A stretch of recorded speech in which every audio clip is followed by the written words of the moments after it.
seconde partie de notre débriefing du Grand Prix de Singapour sur FAI TV, avec évidemment, outre le déroulement de la course dont on a parlé dans la première partie, avec la rumeur principale du paddock qui concerne Ferrari, parce que Ferrari est à nouveau en situation de crise. Alors on a vu un Alonso assez énervé jeudi en disant maintenant ça suffit, c'est quoi ces rumeurs, ça vient toujours d'Italie et d'ailleurs un jour je saurai d'où ça vient, je vous le dirai, etc. Je dois toujours répéter la même chose tous les jeudis, patati patata. Et puis on s'est rendu compte au fur et à mesure du déroulement du week-end quand même qu'il n'y avait pas de fumée sans feu, Yves. Ah oui, tout à fait. On sent vraiment un malaise chez Ferrari, on sent un malaise dans les relations entre Mattiacci et Alonso. Le courant ne passe pas encore comme à l'époque avec Domenicali. Ce n'est pas la même chose. Alonso n'est pas content, il n'est pas content de plein de choses. Il n'est pas content du fait que la voiture ne soit pas assez compétitive. Lui, il fait le maximum. Il termine 45 secondes devant Kimi Raikkonen, qui n'est quand même pas un manche, donc il sait qu'il fait le maximum. Maintenant, l'ambiance dans l'équipe n'est plus la même. Si tu me demandais, est-ce qu'il quitte Ferrari avant le week-end, je t'aurais dit jamais, non, il a un contrat en béton, il ne quitte pas après ce week-end-ci. Le doute est permis. Alonso réfléchit, Alonso regarde ce qu'il y a moyen de faire, mais quelles sont ses possibilités, ça je ne sais pas. Alors, on sait que le marché est ouvert quand même parce qu'il y a la situation qu'on connaît avec Honda, qui revient avec McLaren, et Honda est décidé, vraiment décidé, à mettre le paquet pour avoir Alonso. Je pense qu'entre Ron Dennis et Alonso, on a discuté et qu'on a relativement mis de l'eau dans son vin, ou en tout cas, voilà, il y a prescription sur ce qui s'est passé en 2007. Et que ça ouvre évidemment une perspective nouvelle. C'est plus Alonso qui a aujourd'hui son destin entre les mains, dans le sens où, voilà, tu m'aurais dit aussi, où on en a parlé il y a 2 ou 3 semaines, évidemment il a un contrat en béton, évidemment il y a trop d'intérêts convergents pour que Alonso quitte Ferrari. Ce qui s'est passé depuis 2 ou 3 semaines, évidemment, change un peu la donne. D'une part, Montezemolo qui se fait dégager, parce qu'appelons un chat. À Monza, il bombe le torse en disant « c'est moi qui vous dirai le jour où je pars, et moi j'ai encore 3 ans avec tel et tel programme ».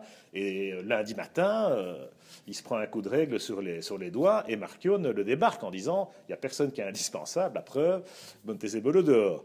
Alors Montezemolo, c'est quand même la clé de voûte de Ferrari. C'est l'héritier naturel du commendator, mais c'est le gars qui est là depuis 1973, même s'il y a eu des périodes où il était moins présent, et en tout cas depuis 91, 92, 93, au moment de la reprise de la Scuderia par Jean Todt.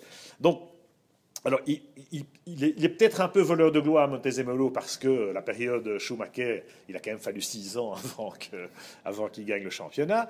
Et puis, après Schumacher, après Jean Todt, clairement, après la Dream Team, la stratégie de Montezemolo, c'était la Scuderia italienne, latine, elle n'a pas marché. Donc, Domenicali a déjà payé la note, remplacé par Mattiacci, qui est un homme à Marchione, qui est pas du tout, je pense, c'est pas Montezemolo qui a été cherché, c'est chez Fiat, on a dit tu prends celui-là.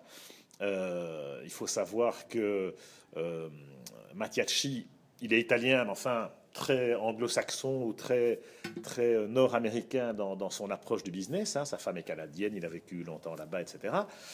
Et avec Alonso, comme tu dis, oui, on sent que la mayonnaise ne prend pas. Il y a un élément aussi, il y a encore un élément qui va dans ton sens, c'est-à-dire qu'Alonso, c'est un type qui a vraiment un caractère bien trempé, qui veut être le patron chez Ferrari. Maintenant, c'est vrai qu'on lui met un Mattiacci dans les pattes, et Mattiacci, il veut montrer que c'est lui le patron, et que ce n'est pas la Scuderia Alonso, et on sent vraiment que Mattiacci a dit, écoutez, moi j'ai pris des décisions graves, j'ai mis des gens à la porte, des gens importants, Marmorini aussi.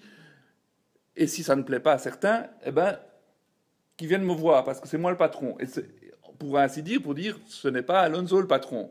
Alonso, ça ne lui plaît pas. J'ai parlé pas mal avec la petite clique brésilienne, et Philippe Massa raconte qu'il est très difficile de vivre aux côtés d'un Alonso, qu'il n'est pas toujours facile, que c'est une bête politique.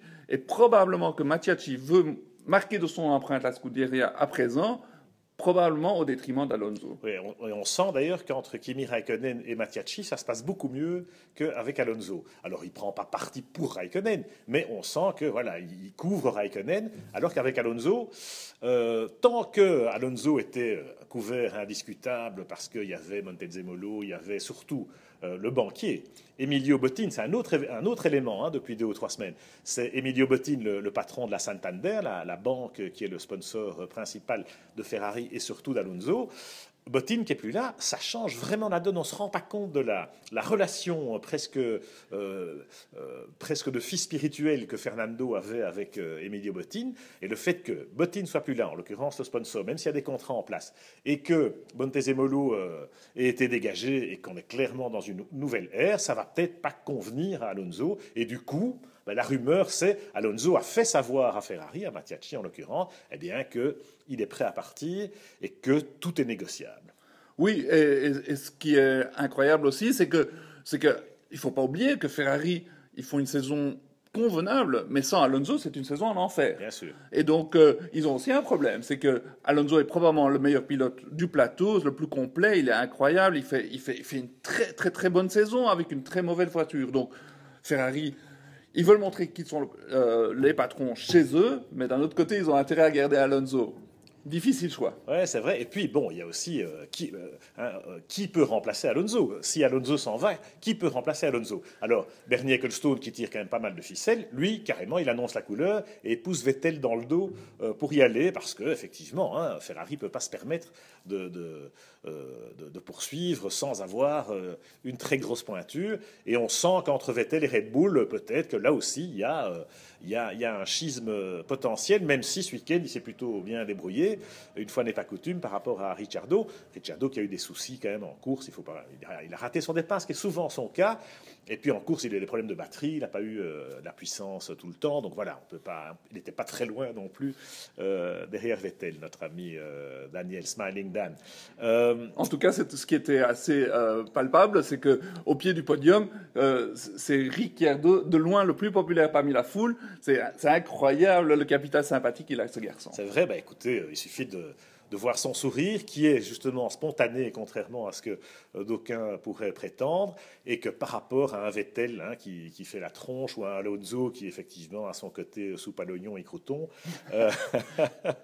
eh bien voilà, le public ne s'y trompe pas. La dernière chose qu'on peut dire par rapport à cette situation mouvante, ça peut bouger d'un jour à l'autre, c'est que le marché des transferts du coup s'ouvre. C'est-à-dire que si un gros transfert se produit, Alonso vers McLaren, Vettel vers Ferrari, là, ça remet en cause beaucoup de choses et ça ouvre le marché. Alors peut-être tant mieux pour nos amis français, que ce soit Romain Grosjean avec Lotus, qui peut peut-être avoir une ouverture ailleurs, que ce soit évidemment Jules Bianchi, qui, dans la mouvance Ferrari, est quand même très bien placé. Et alors, last but not least, Jean-Éric Vergne qui a fait une course sensationnelle, Ziv. Ah oui, c'est un plaisir à voir. J'espère que ce ne n'est pas trop tard. J'espère que ça a réussi à impressionner certains, mais malheureusement, les options sont limitées. Mais il faut dire la vérité, Jeff a fait une course du tonnerre avec des dépassements incroyables sur un circuit où il n'y a pas moyen de dépasser en théorie. Il a fait des dépassements à la Kobayashi, si tu vois ce que je veux dire. Et encore, Koba, il y a longtemps qu'il nous en fait plus des comme ça. Mais vraiment, ça dénote un capital confiance et surtout une détermination